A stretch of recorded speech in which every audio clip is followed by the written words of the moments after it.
Hi everybody, Skipper Darrell here for Pendergrass Yacht Sales with episode 3 of Operation Dinghy Do-Over. It says in the Bible, test all things, hold fast what is good, and that's good advice for anybody. That's why we're doing testing. We're going to test my idea of how to hold the fenders to our dinghy. That's coming up next on The Onboard Life. And now, introducing the world's first boat broker jingle. You want a boat, you need a boat, one with style and class.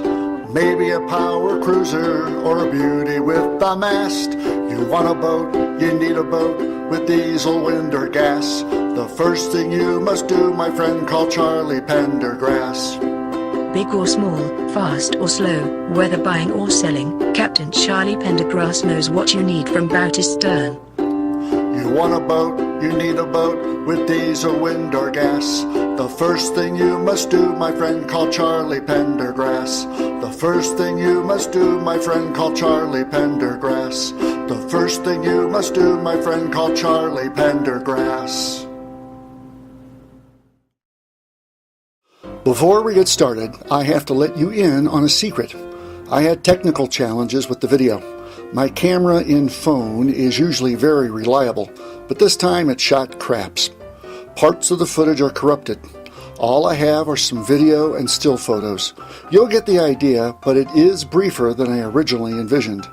I'd also like to thank my quasi-nephew and second cousin twice removed, David DeBurco, for giving me a hand with this video.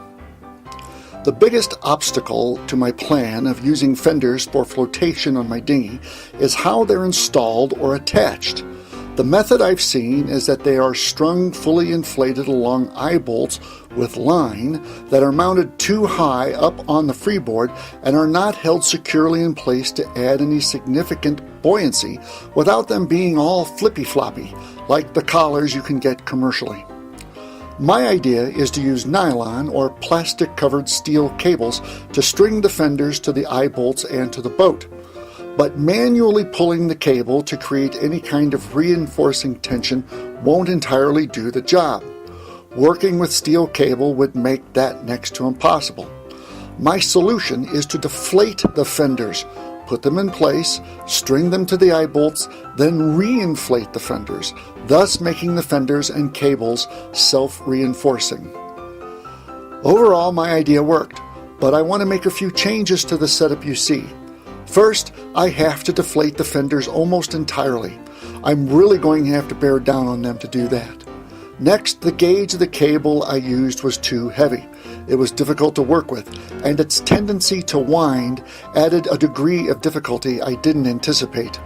I'm going to run another test using multiple strands of much narrower gauge cable.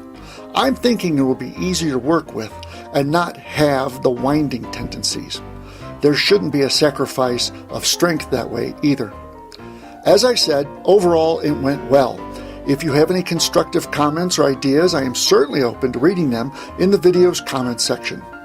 The next Operation Dinghy Do-Over video, episode 4, will be published sometime in May, when we are back at the boat, ready to install my ideas on the dinghy itself. Stay tuned for that on The Onboard Life.